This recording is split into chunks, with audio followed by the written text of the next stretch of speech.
So hi, welcome to Will Talks. Welcome to another episode of Will Talks. And gusto ko lang muna sabihin bago ko start yung episode ko na to my Spotify people and to my YouTube people, Happy Valentine's sa inyo because I am recording this February 14, 2026. And kaya ako to ginawang episode na to because nung February 14, 2022, I released a passion project na para sa mga taong para maramdaman nila na they're never alone, na hindi sila nag-iisa at every time mapapakinggan nila ang passion project na to ay mararamdaman nila na hindi lang ako. That feeling. So that was Will Talks. I released my first episode February 14, 2022. Madaling araw, thinking na wala namang makikinig, wala namang kahit ano. And fast forward, after 4 years, who would have thought na yung passion project na yun would be 2025's top 3 podcast. And now it's 2026. Dito pa rin tayo. Pushing content at mga hugot sa puso, mga aral na gustong matutunan, and everything in between. Love, life, and everything in between. So, welcome to everyone. Currently, as always, I'm live here on TikTok. Habang ginagawa ko tong stream na to or itong video na to, I am live on TikTok. And kahapon kasi nagkaroon ako ng goal on TikTok that if I reach my certain goal, I would upload San Ka Hindi Makalaya Part 3. As you can see, hindi naman ako nag-upload kasi ng mga episodes ko ng Part 3. Lagi lang Part 1 and Part 2. But since this is a Will Talks anniversary special and since it's Valentine's Day, enjoy this episode. This is San Ka Hindi Makalaya Part 3.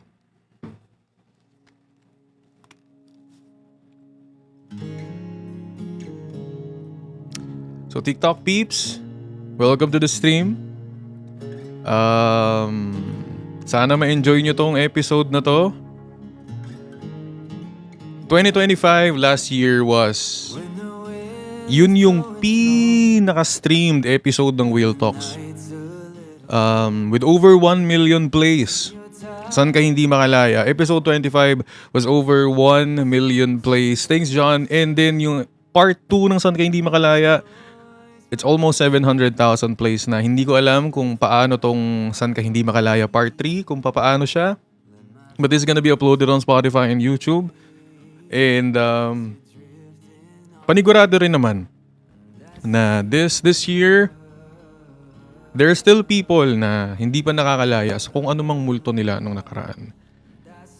And there are still people na being haunted by siguro by the what ifs and by the fact na mga hindi nagkatuluyan or answers na hanggang ngayon hindi pa rin nila mahanap. They're searching for it in different places but until now hindi pa rin nila mahanap. So I hope sa mga stories na babasahin natin ngayon, meron tayong mga matutunan. Meron tayong mapag-reflectan. Hindi ko pa rin to nababasa. Mga friends ko ang namili nito. Hindi ko na patatagalin pa. This is our first story ng San Ka Hindi Makalaya, Part 3.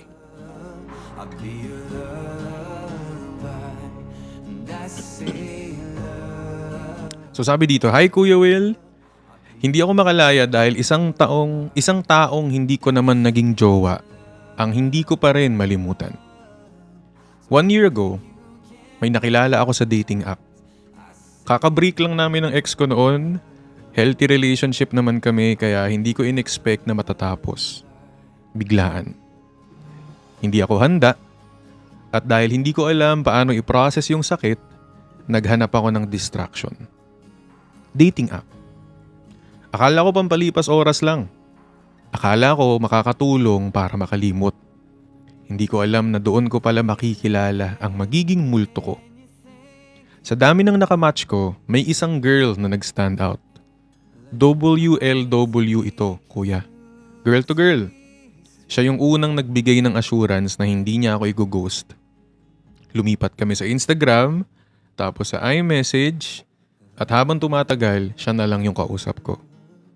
Consistent, sweet, magaan kausap, parang ang dali-dali ng lahat. Hanggang sa naging busy ako sa school. Mock board exams, weekly tests, siya rin busy sa work. Naiintindihan ko yung schedules namin pero hindi ko maintindihan yung lamig ng replies niya. Doon ako nagsimulang makaramdam na hindi ako importante. Isang buwan lang tumagal, mutual naming napagdesisyonan na itigil na. Wala naman kaming label. Sabi niya, pwede pa rin daw kaming maging friends. Pero sabi ko hindi kaya. Kailangan ko siyang tanggalin sa socials ko para makamove forward. Kala ko tapos na. After a few days, nag-message siya ulit. Yung resignation letter na ginawa ko para sa kanya, pabor na hiniling niya dati, pakisend daw ulit. Binura niya raw kasi hindi pa siya sure na mag-resign noon. Sinend ko ulit. At doon ako naging marupok. Nag-usap ulit kami hanggang sa napagdesisyonan naming magkita. Nung una, biro lang na baka magkasalubong kami somewhere. Pero siya mismo nagsabi, bakit daw salubong lang sa daan kung pwede naman akong magstay sa kanila? At pumunta ako. Rupok. Na-miss ko kasi yung routine, yung consistency, yung feeling na may kausap ka araw-araw. After that night, nag-usap pa ulit kami ng isang buwan. Pero tulad ng dati, lumamig ulit. Doon ko na-realize, hindi talaga ako pang LDR. At hindi ko rin kayang pilitin ng isang taong hindi naman committed sa akin. Sinubukan kong iligtas kung anong meron kami pero in the end, nawala siya. Minulto niya ako. Ang ironic no, siya pa yung nangakong hindi manggo-ghost pero siya rin yung biglang nawala. Ewan ko ba? Minumulto pa rin niya ako. Ang bilis ko naka-move on sa ex ko pero sa hindi ko naging jowa, 1 taon na, hindi pa rin ako nakakausad. Ang tagal na, pero ang sakit pa rin. Siguro kasi siya yung naging standard ko. Kapag may bago, yung treatment niya yung hinahanap ko. Yung gaan kausap, yung peace of mind. Hindi niya ako binigyan ng sakit sa ulo noon. Hindi ako nagmamakaawa ng attention o reassurance. Sa kanya, tahimik ang mundo ko. Kaya hanggang ngayon, ang dami kong what ifs. Kamusta na kaya siya? May jowa na kaya siya? Na-miss niya rin kaya ako kahit minsan. Ewan ko ba? Multo pa rin siya sa buhay ko. Siguro hindi talaga siya yung minahal ko. Kundi yung version niya nung consistent pa siya. At kung sakaling nakikinig ka ngayon sa Will Talks, gusto ko lang sabihin, sana maabot mo lahat ng pangarap mo. Yung sariling bahay, sariling kotse, yung magandang buhay para sa pamilya mo. I'm genuinely rooting for you. Thank you for making me feel whole at a time na pakiramdam ko mag-isa ako. Thank you for giving me peace, for being safe, for making me feel seen. Hindi ko pinagsisisihan na nakilala kita. Pero sana, balang araw, hindi na kita hahanapin sa iba. Thank you, Jazz F. No regrets. Sincerely, C.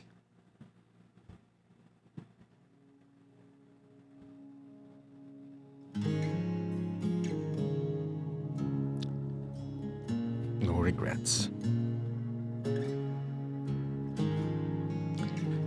You know what? I did an episode before kung bakit nga ba ganun? Bakit nga ba sometimes mas hindi pa tayo makamove on sa mga hindi naman natin naging jowa. Hindi naman natin naging partner. Siguro kasi wala kayo. Wala kayong sagot sa kahit ano. Natapos yung hindi pa nagsisimula, wala na yung puro plano lang. All you have is the feeling All you have is that feeling, but hindi mo naman alam kung saan ka lulugar. And I hope sa mga tao na experiencing that, I hope you heal in your own way.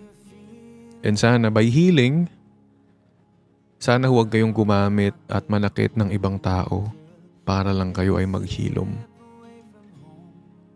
It's not a valid reason for you to heal, tapos gagamit ka pa ng ibang tao para lang mag-heal ka.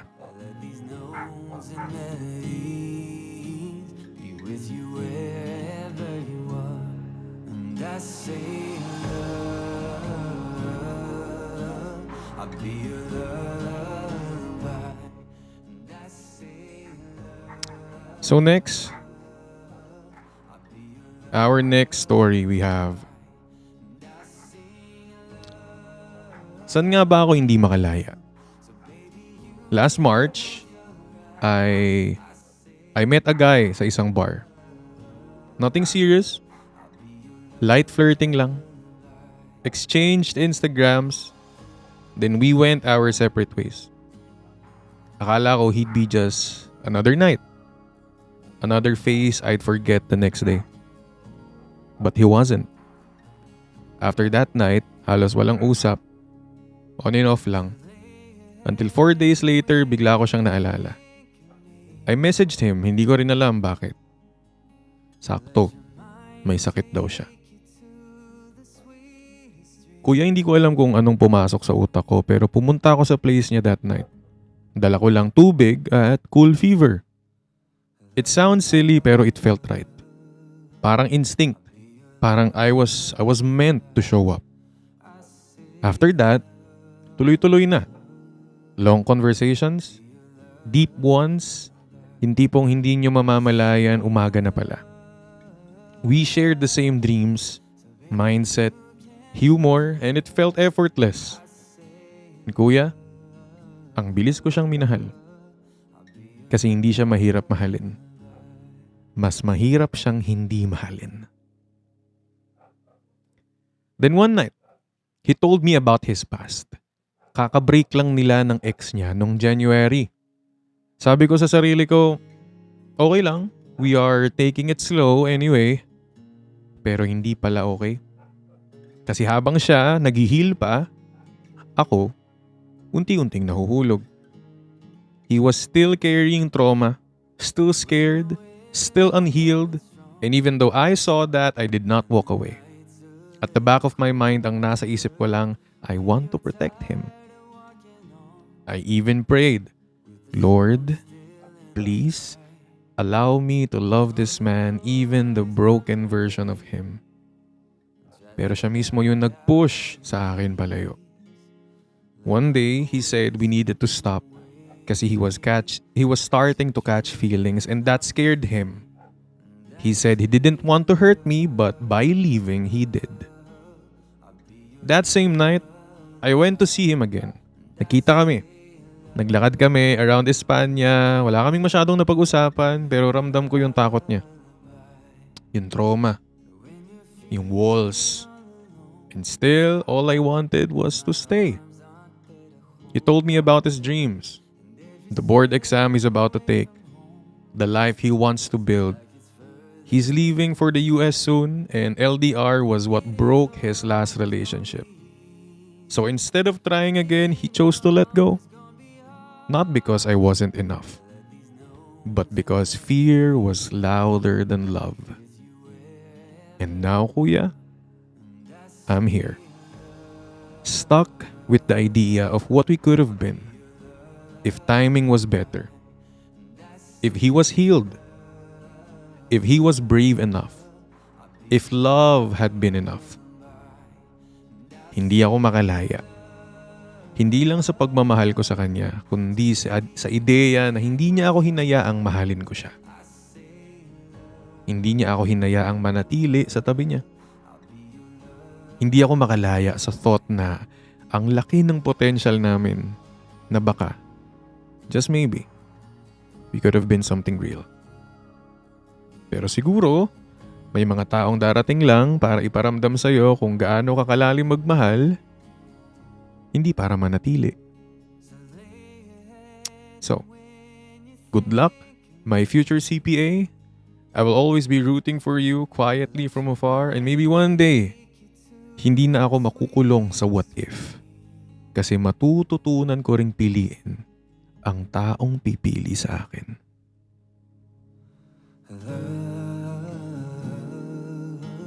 I'll be your lullaby. I say love. I'll be your lullaby. I sing love. So baby, you can close your eyes. I say Okay pa ba kayo dyan, TikTok people?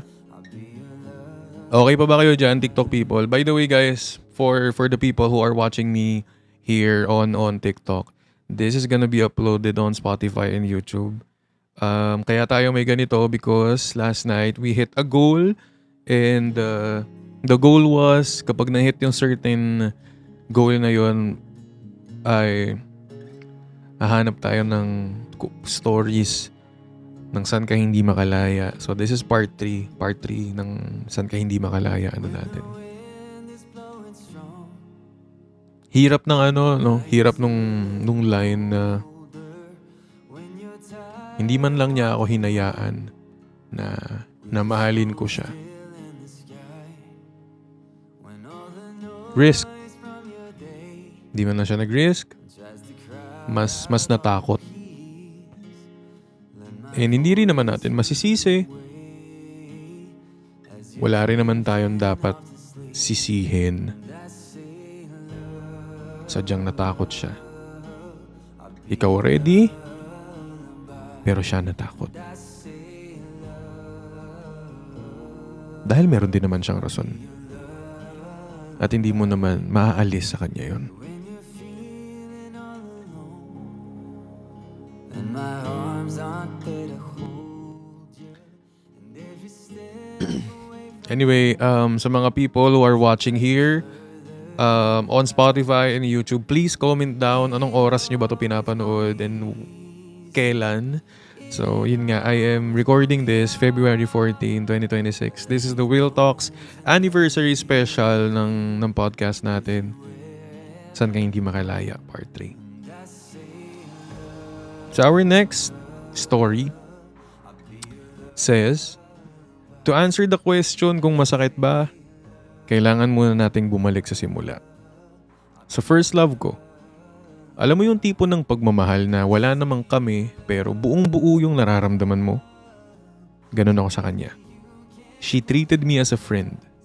Sabi niya, wait lang. Hindi pa siya sure sa akin. At ako, nag-wait. Sa bawat senaryo, pinili ko maghintay. Kahit minsan weeks siyang hindi nagre-reply, kahit cold treatment, kahit ako lang yung consistent mag-update, kapag may problema siya, nandun ako, hindi ko siya sinukuan.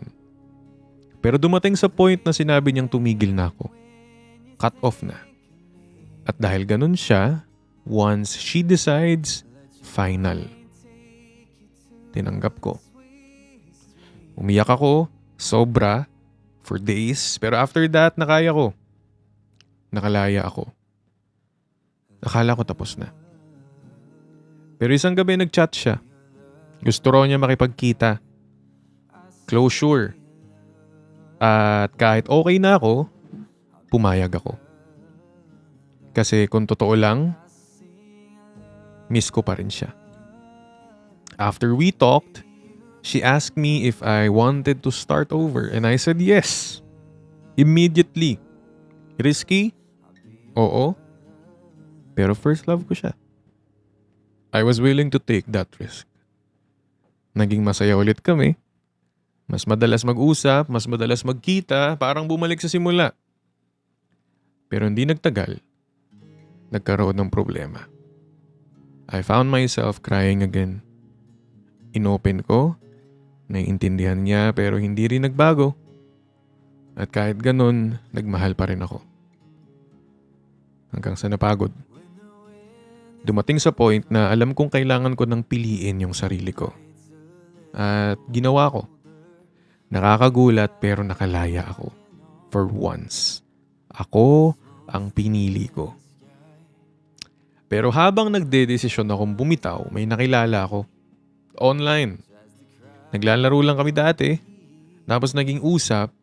Tapos naging araw-araw. Hanggang sa hindi namamalayan, flirting na. Natakot ako kasi complicated pa yung sitwasyon ko noon. Sinabi ko sa kanya. At naiintindihan naman niya. Ang dami naming similarities, ang dali niyang kausap, at siya yung unang nagparamdam sa akin ng totoong kapayapaan. Kasi yung first love ko ay intensity. Siya naman ay peace. Nagsimula kaming mag-love, I love you, nagpupuyat para sa isa't isa. Tinawag niya akong boyfriend at ako sumabay lang. Hindi ko tinanong kung kami na ba. Hindi ko nilinaw. At ngayon alam ko, doon ako nagkamali. After a while, sabi niya, nasasakal siya. Samantalang ako, pakiramdam ko mas marami akong binibigay kaysa natatanggap. Pero iniintindi ko siya. Trauma, work stress, hirap mag-express. Mahal ko eh. Kaya inintindi ko. Hanggang sa lumala. Mas nasasakal siya, mas pakiramdam ko wala akong halaga. At tinanong ko siya, ano ba talaga tayo? At doon ko narinig ang kinakatakutan ko. Hindi kami. Hindi raw siya fully ready. Hindi pala talaga kami naging official. Pero tinawag niya akong love. Sinabi niyang mahal niya ako. Hindi ko raw kasalanan. Unang nagparamdam. Hindi ko raw kasalanan. Pero kasalanan ko ring hindi nagtanong. After that, tumigil ako. Kahit ilang araw lang. Pero bumalik. Bumalik ako. Kasi siya yung unang nagparamdam sa akin na mahal ako. Nakawala ako sa first love ko. Pero dito, hindi ako makawala. Kasi dito, ako naman yung nakatanggap. At ngayon malinaw na, hindi siya ready. At ako nandito ulit. Waiting. Waiting for love to choose me. Waiting for her to be ready. Waiting for something that doesn't have a timeline. So masakit ba? Oo. Hindi lang dahil iniwan ka. Hindi lang dahil walang label.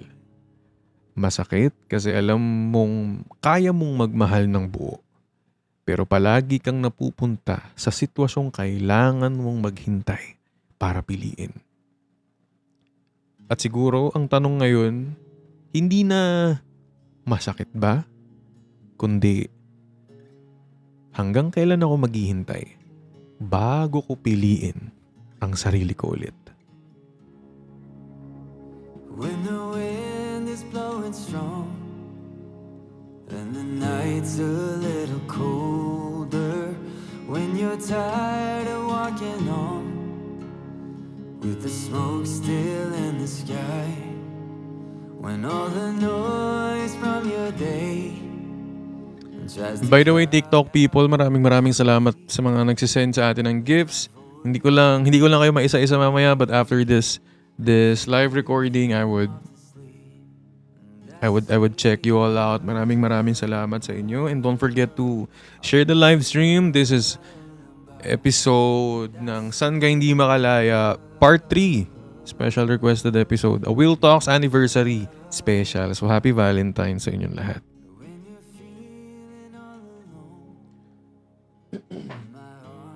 So,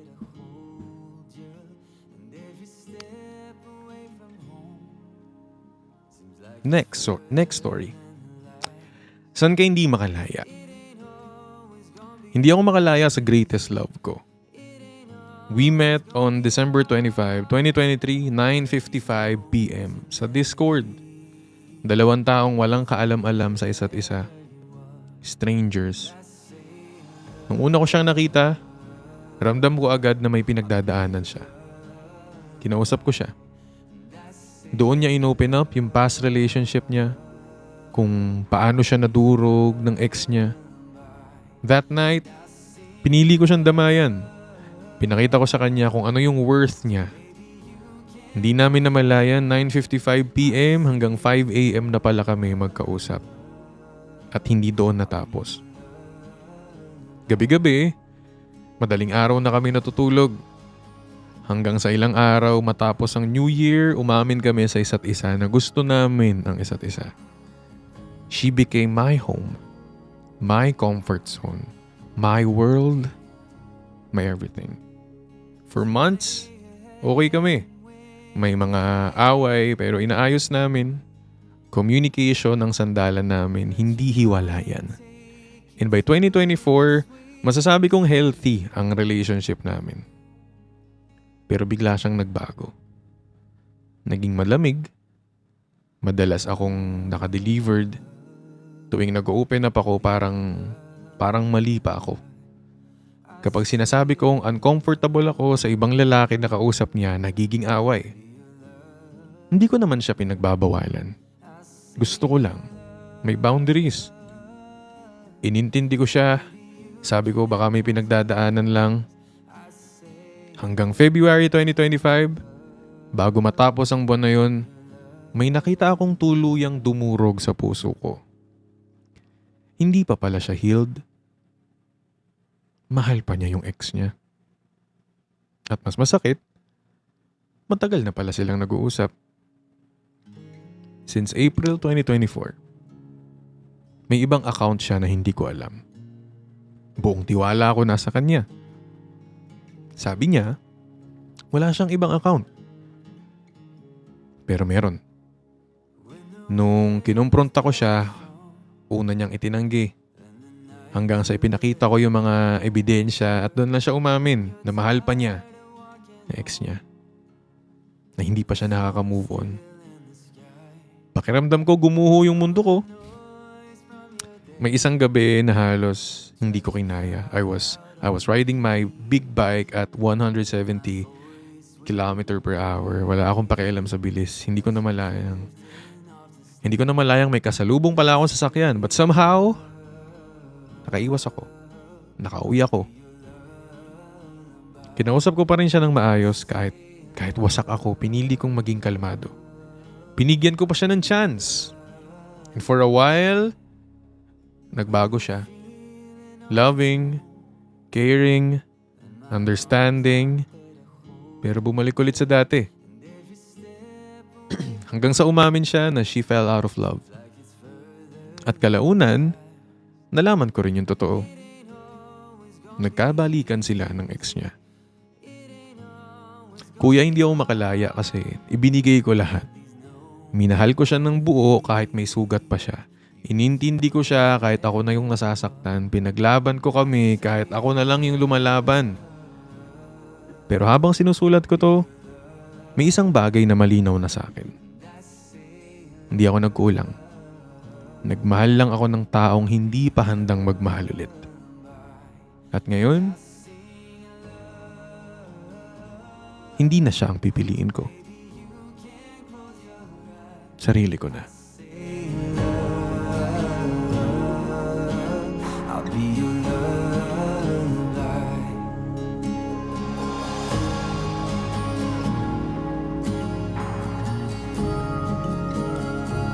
Shoutout nga pala sa inyo. Chin Cafe, man.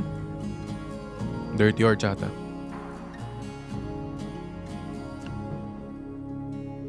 So lay your head and when you think of me, Lesson learned. No matter how hard we fight for someone we love, kung nasa ibang laban naman siya, ikaw laban mo, nasa inyong dalawa, pero siya laban niya, nasa ex niya, anong laban mo dun? I'll be your lullaby. Anong laban mo dun? I'll be your lullaby. I sing a love. So meron na lang tayong last two stories. By the way, Happy Valentine's again. This is a Will Talks anniversary special. So, hindi ko na patatagalin pa. So this person said, hindi ko alam kung saan ako magsisimula. Siguro sa katotohanan na araw-araw ko pa rin kinukulong yung sarili ko sa sitwasyong alam kong unti-unti akong pinapatay. Pero hindi ko pa rin magawang lumaya.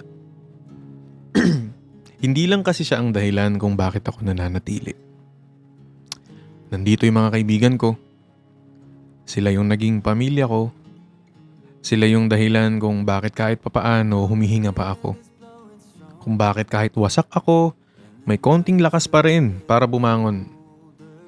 Pero siya ang dahilan kung bakit ang bigat ng bawat gabi. Alam mo yung hindi mo siya iniiwasan kasi hindi mo naman kailangan. Kasi araw-araw mo pa rin siyang kaharap. Magkasama pa rin kayo sa iisang kwarto.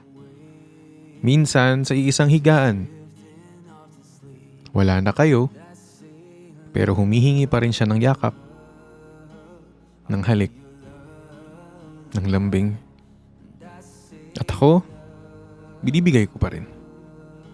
Kasi mahal ko pa rin. Kahit siya yung nangaliwa. Siya yung umalis. Siya yung may bago. Pero ako pa rin ang naiwan sa sakit. Sabay kami nag-aaral. Sabay sa buhay kolehiyo. Akala ko sabay rin kaming lalaban sa lahat. Ilang araw lang matapos ko siyang ipakilala sa mga magulang ko. Iniwan niya ako. At ang mas masakit, matagal na pala niyang kinakausap yung bago niya. Kaibigan pa namin. Anong klaseng tao ang kayang makipaghalikan sa gabi tapos sa umaga may tinatawag ng baby?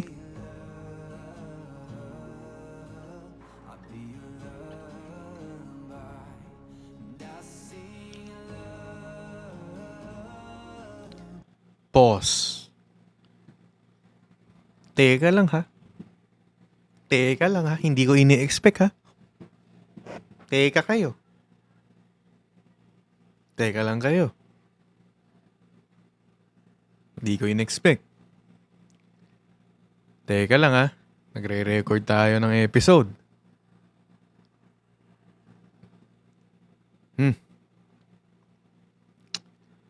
Anong klaseng tao ang kayang makipaghalikan sa gabi tapos sa umaga may tinatawag ng baby?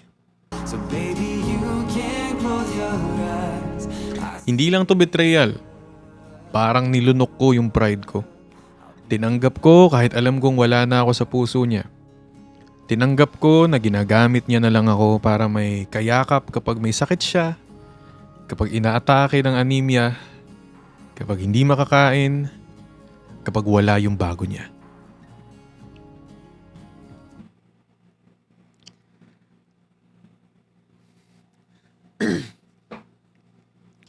Ito namang si story na to.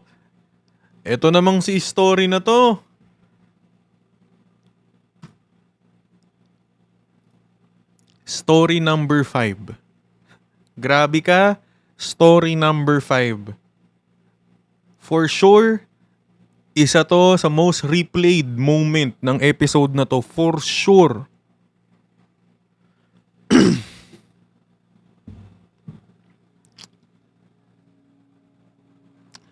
Again, tinanggap ko na ginagamit niya na lang ako para may kayakap kapag may sakit siya, kapag inaatake ng anemia, kapag hindi makakain, kapag wala yung bago niya.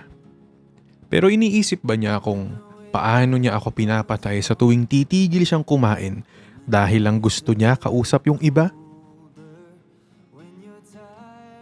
Sabi niya dati, at least napapangiti niya ako.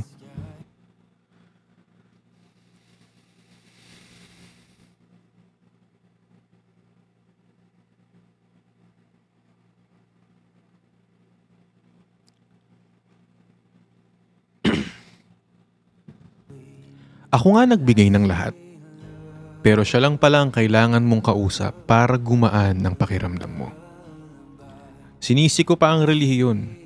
Siya Adventist, ako Katoliko, iniisip ko baka yun ang dahilan. Pero hindi pala. Kasi kung mahal mo talaga ang tao, lalaban ka. Ako handang mag-adjust. Siya, handa magpalit.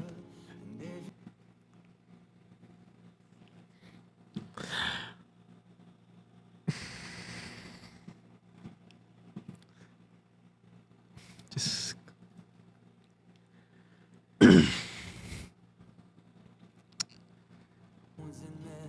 Ako handang mag-adjust. Siya, handang magpalit. At alam mo kung anong pinakamasakit? Ako pa rin ang kasama niya sa gabi.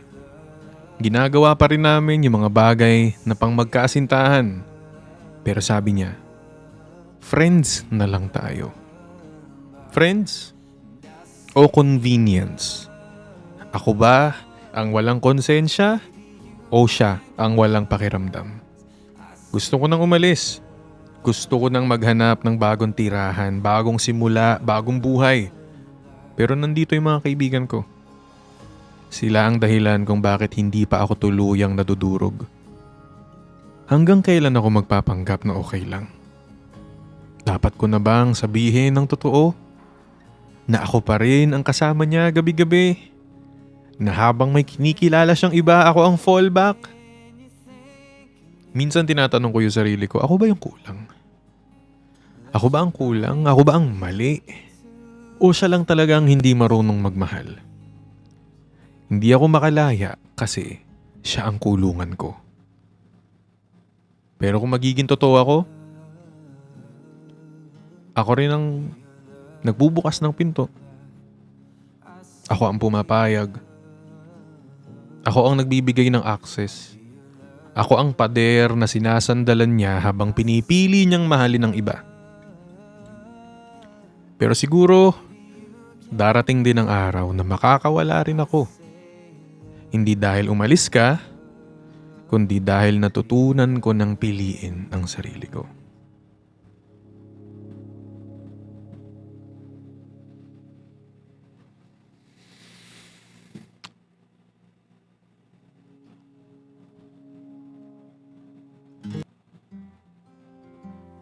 I fell by the wayside, babe.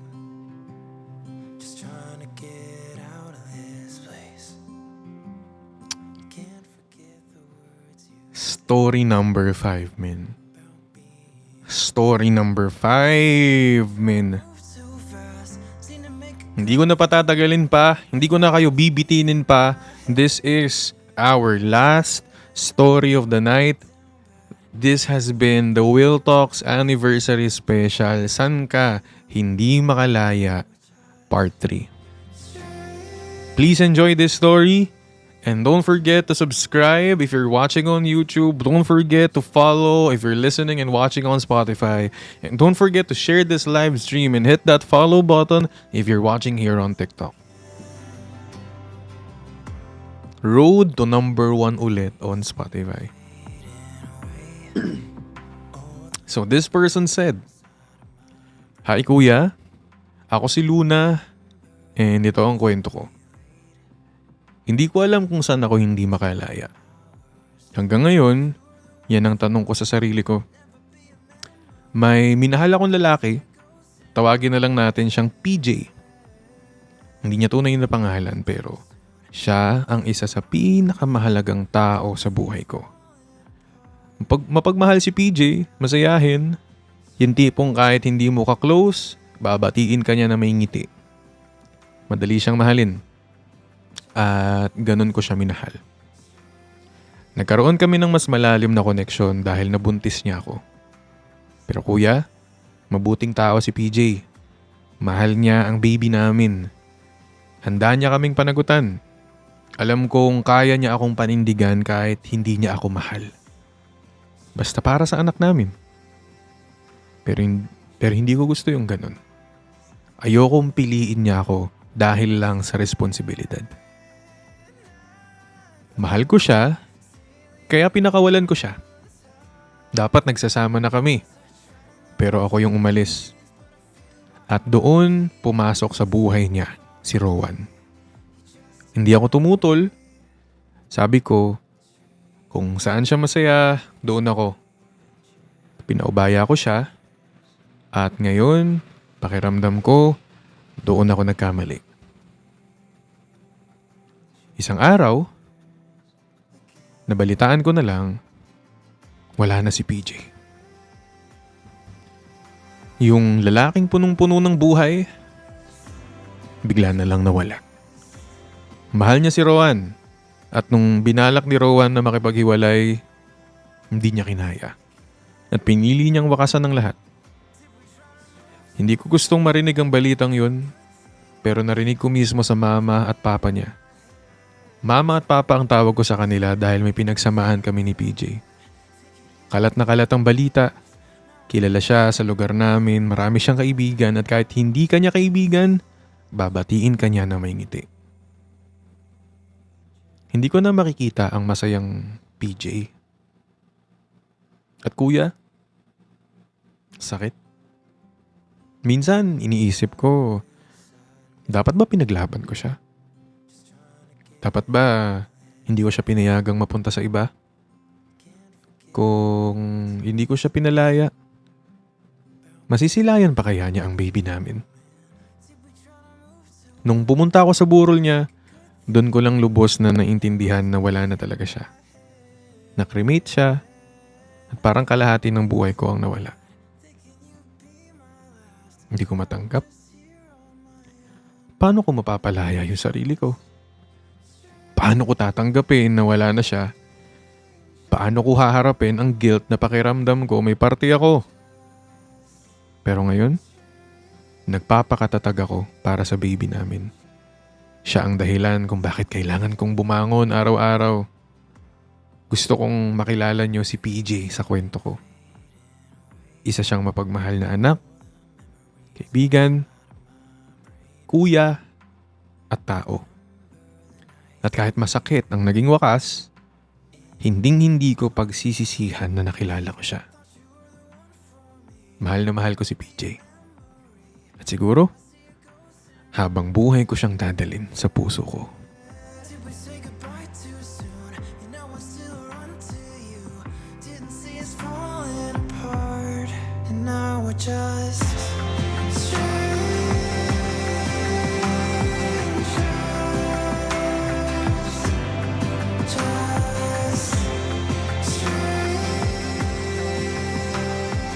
To all the people who are listening right now, I know there are moments. There are still things maybe in your heart na hindi ka pa nakakalaya from. I hope day by day sana gumaan ito ng paunti-unti. And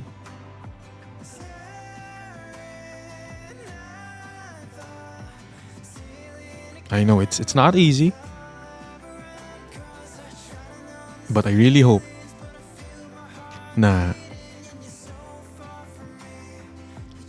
bigyan kayo ni God ng reason. Bigyan kayo ni God ng sign.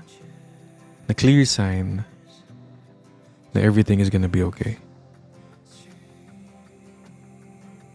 This goes out for all people. Hindi lang para sa mga hindi pa nakakalaya. And that has been our episode. Maraming salamat sa pag-stream. TikTok people, thank you sa pag-stream. Maraming salamat. And Spotify and YouTube people, I hope you enjoyed our stories. I hope na-enjoy nyo makinig. At sana meron tayong mabaon sa mga story na yun. And anyway, since this is Will Talks Anniversary Special, San Ka Hindi Makalaya Part 3, gusto ko lang mag-thank you sa inyo deeply. Na maraming salamat. This on a personal note, balancing everything is not easy. I work from work and then passion project, Will Talks. Kaya saludo sa mga tao na who shares the same feeling ko ngayon na hindi nila sinusukuan yung passion nila. Kasi ang hirap niyang maging what if.